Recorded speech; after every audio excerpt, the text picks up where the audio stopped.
How's it going, everyone? Welcome back to Windy City Digits, Bulls Postgame Edition.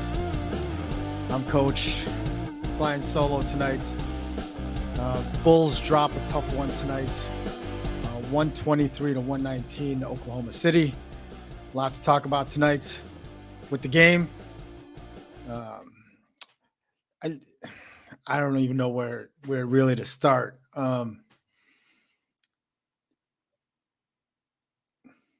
Seven, what's going on? Thanks for checking in. All right, let's put up the box score here and let's just kind of go from there. Let's see here. We get the box score up and let's get everyone rolling on the game here. So Bulls lose tonight, 123-19. Seven, I don't know if it's so much as choked. They just didn't play well. And there was a couple things that were odd, I thought, about the game tonight. One, I don't understand the rotation that Billy used tonight. I get that Javonte was hurt and probably was hurting a little bit from the other night. Okay. But Dragic was well enough to play. He logged in 10 minutes, as you can see here. Derek Jones Jr. got in the game, made a difference. Javonte played 11 minutes, but really wasn't himself. Kobe White played 17. Drummond played 6. That's the one I'm kind of questioning a little bit tonight. Drummond played 6 minutes, but in that 6 minutes, he grabbed 4 rebounds, and he got you 4 points. So I'm not exactly sure why, and they were a smaller team. So I'm not exactly sure why he didn't play more. The rotations were just odd tonight. Again, Caruso's closing the game. Isle's not. So that's the first thing I thought that was a little bit odd about tonight's game. The other thing is we scored 21 points in the first 6 minutes of the game. And I actually texted Vic. Vic, if you're watching, this is on you. We scored 21 points in the first 6 minutes of the game, and I think the final 18 minutes of the half, we managed 30. Right? Yeah, Z7Z. That's the other thing too about the game, right? The Thunder were attacking the whole night, whether it was complain about SGA and him using his offhand or whatever, right? To get to the hole, but they were constantly driving to the hoop, all of them, right? Whether it was SGA or Dort or Giddey, whoever it was, they were driving to the hoop. Let's look at their assist numbers tonight.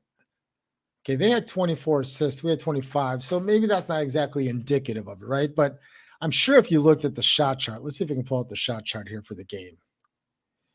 So if you look at the Thunder, a lot of their points, you can see a lot of their points were in the paint here. The Bulls, we took a ton of 3-point shots, but you don't see as anywhere near points as in the paint as Oklahoma City, right? So I think that's where the game was won and lost tonight. Oklahoma just kept attacking us to the hole.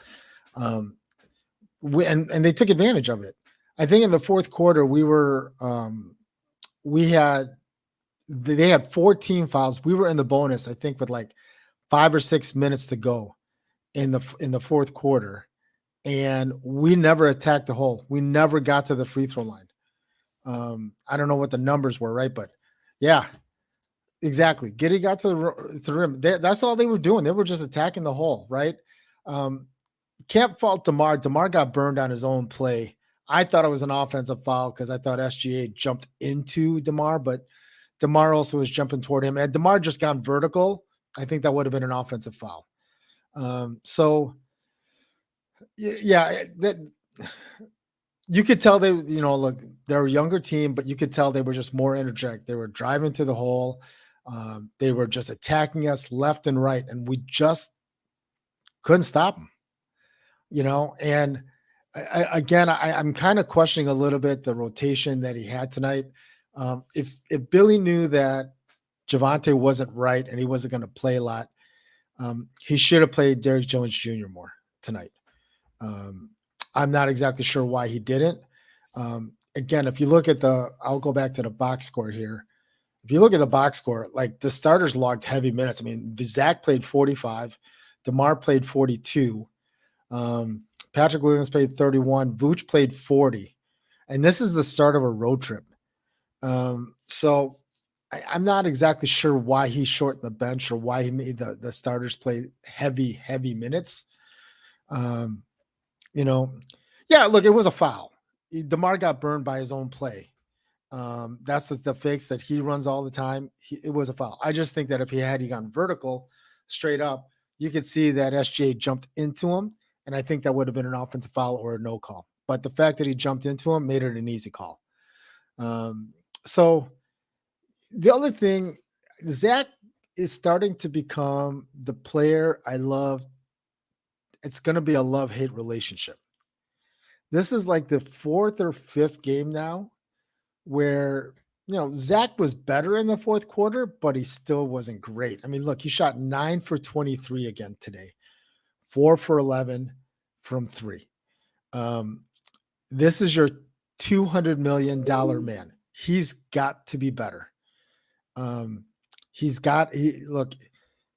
shoots 40% tonight. We probably win the game in regulation. He can't be going 9 for 23 and expect to win the game.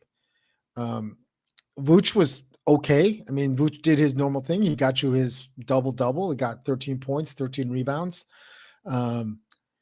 Shot 6 for 14. But like I think Stacy kept talking about this in the comment, right? In the game, like we just went away from. We were successful with him early, and then for some reason we parked him in the corner for 3-pointers all night. I'm not exactly sure why we weren't getting Vooch in the post. And again, Andre Drummond, I thought should have played more. He was pretty dominant on the inside. I mean, he got 4 rebounds in 6 minutes. And I think 3 of those were offensive, right? Yeah, 3 of those were offensive rebounds. So why he didn't play more or why he didn't even play in the second half, I'm not exactly sure why that's the case. Look, there were times when he did drive to the hole, but not as Vic and I talk about this all the time. Seven. One of my pet peeves with Zach is that when he gets to the rim, when he finally drives to the hole and he gets to the rim, he doesn't attack the hole. He's always going for that finesse layup. He's going for it high off the rim. He just doesn't attack the hole. He's always looking for that finesse layup. He made that one nice move tonight where he ball faked, stepped around, did a Euro, got the layup, which is great, but he's got to be better. Like he's got to attack the rim. He can't keep going for these finesse layups. When we got Zach from Minnesota, he was a dunker. Like he was a power drive type of guy. Every time he went to the hole, it was like a dunk or it was like attacking the hole. Now he's become this settling for the 3, as shown by tonight, going a 4 for 11. Almost half of his shots, 11 of his 23 shots tonight were from deep. So again, he's got to be better. Zach's got to be better. And I think the other disappointing thing, I think Bulls fans will agree, right, is that you just beat the number 1 and number 2 team in the East Coast. You beat the Celtics, you beat Milwaukee on the road, and you come into Oklahoma City with, I think, the 3rd youngest team in the league, and you can't put them away. You started out great. You started out strong, and then all of a sudden we just fell apart. Like we just, I mean, even shocked we were down 10 at one point in the 3rd quarter. I think even the 4th we were down 10. So it's just frustrating. Yeah, 7. That's the thing. He doesn't go body hunting anymore. He's trying to avoid the contact every time he drives to the lane. The other thing I'll say, and I don't mean to be overcritical of Zach, right? The other thing I'll say too is that he doesn't make great decisions. His shot selection isn't always the greatest. Um, like even the threes that he hit tonight, I thought were not in the flow of the offense. I thought they were just pull up threes. Um, I think there was one shot that he got where the ball moved and he got the ball in the corner and it was a catch and shoot. But I thought other times he just hangs on to the ball, he dribbles, dribbles, dribbles, gets to a spot, and then he fires the ball up. The other time, a couple times also he drove the lane and tried to dump it in the Vooch. The passes were awful. The passes were terrible. It was too tight. The other thing is, anyone who coaches basketball, knows that when you do a dump down to a big man, you can't pass it at his feet. You got to get the ball up high. And a lot of times he gets that ball, it's low, and Vooch has got to bend over to get that ball, and it's easy for it to get stolen. So, yeah, it's frustrating to say the least. Look, Jeffrey, thanks for checking in. Jeffrey, I was thinking the same thing. It almost felt like tonight, like Billy was substituting to play to the competition. Instead of taking to our advantage of the big size that we have, like playing Drummond more, he went with a small lineup. He kept going with a small lineup. I don't understand the rotation that he had tonight. Drummond should have played more. For sure. I get that Dragic is hurt. I get that Javante's hurt. Those two I kind of understand, right? Kobe played 17 minutes. He was productive in that time frame, right? AC was productive in that time frame. Derrick Jones Jr. for sure was productive in that time frame. Tonight, let's see what he had.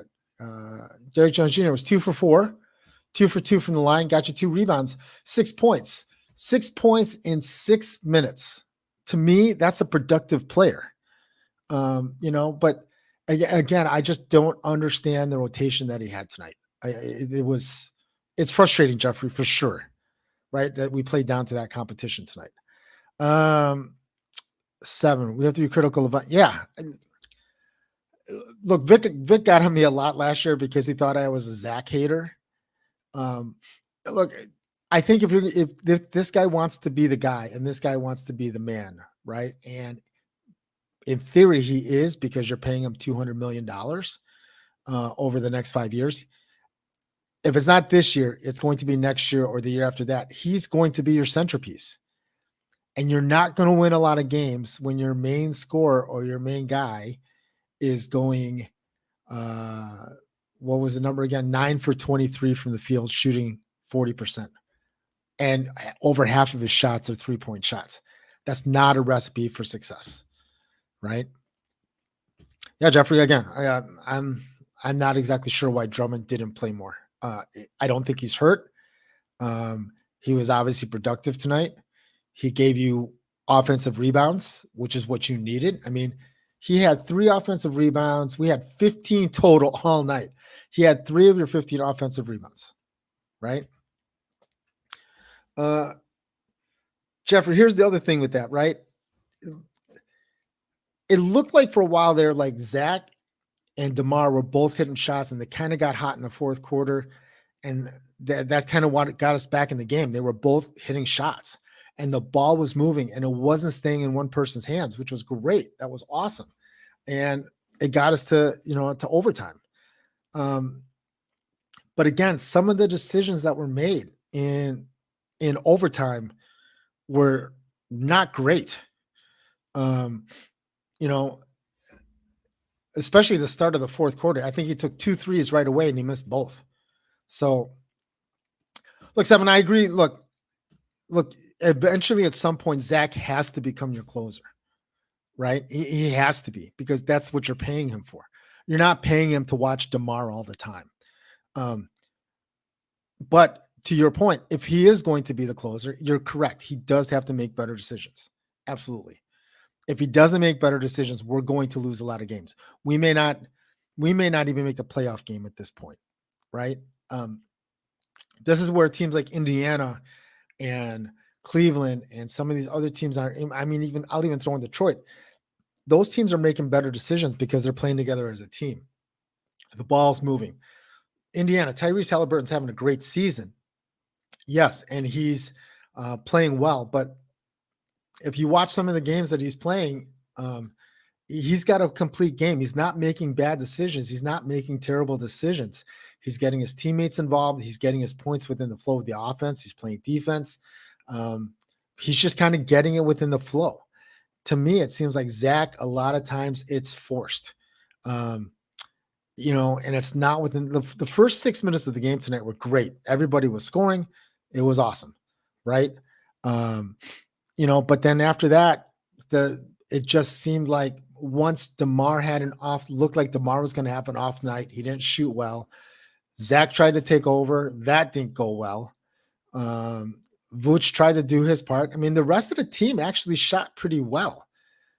Patrick Williams was 4 for 7 for 11 points. He shot 3 for 3 from deep. Caruso was 2 for 2 from 3-pointer, 4 for 5 overall. Derrick Jones Jr. was 50%. Iowa was 3 for 7. Vooch was 6 for 14. So overall, like it wasn't like the other starters were terrible, right? Outside of DeMar and Zach, but DeMar still got you 30, right? I mean, but it seemed like a lot of that was in the second half and in the fourth quarter. The difference between DeMar and Zach right now is DeMar can hit in the fourth quarter and Zach can't. And I don't know what the reason is. I don't know what's going to have to happen. Something's going to have to be fixed. Zach was upset the other day because he didn't close the game in the fourth quarter. In my opinion, if you want to close the fourth quarter, you got to play better. Right? Yeah, call leadership. I don't know. I mean, you're basically tanking the season then at that point, right? I mean, you're basically forcing your hand and making Zach the guy. And I don't know if Bulls Nation is ready for that, to be honest. DeMar's still a fan favorite here. Zach's just got to be better. I think that's kind of the bottom line. These games that we're losing, like the game that we lost to Orlando, right? The game we're losing tonight. These are two teams we should beat. And say what you want about the rest of the team and whatever the case is, but Zach has to be better. If Zach is better in both of those games, we win both of those games. And we're talking about like a 4 or 5 game winning streak right now instead of dropping one to Oklahoma City tonight. So, look, I don't doubt that that's why I'm saying 7, like, look, eventually his value is going to go down. I don't even know if it's his value. His production at some point is going to go down. Maybe that's a better word. His production at some point is going to go down, right? That's where Zach needs to step up, right? At some point here, I don't know if it's going to be this year. I don't know if it's going to be next year. I don't know when it's going to happen, right? But at some point, that transition has to happen to where Zach is the closer and you're taking that out of DeMar's hands. Until Zach can prove that he's the closer and he becomes a new king of the fourth, I don't see how you can get rid of DeMar. His value is still going to stay high as long as, and his production is still good. I mean, he's still productive. He scored 30 points again tonight. How many 30 points games has he had already this season? Right. But Zach overall has just got to be better. And that's kind of the bottom line with it. So Bulls lose tonight again by 4, 123-119. We do appreciate you guys checking in. Jeffrey Z, thanks for checking in tonight. Thanks for hanging with me while I'm flying solo, while my partner is off taking care of his brand new son. So shout out to those guys tonight. Hope everyone had a fantastic Thanksgiving. We will be back on Monday night after the Bulls play on Monday night. I think it's against Utah. And we'll see you guys in the next video. Actually, we'll be back tomorrow, after the Bears game. At least I will be back for a Bears post game tomorrow. So watch out for that. If you haven't had a chance to hit the like, hit the subscribe, hit the bell to get notified on future episodes. And we'll see you guys in the next one. Peace, love, and digits.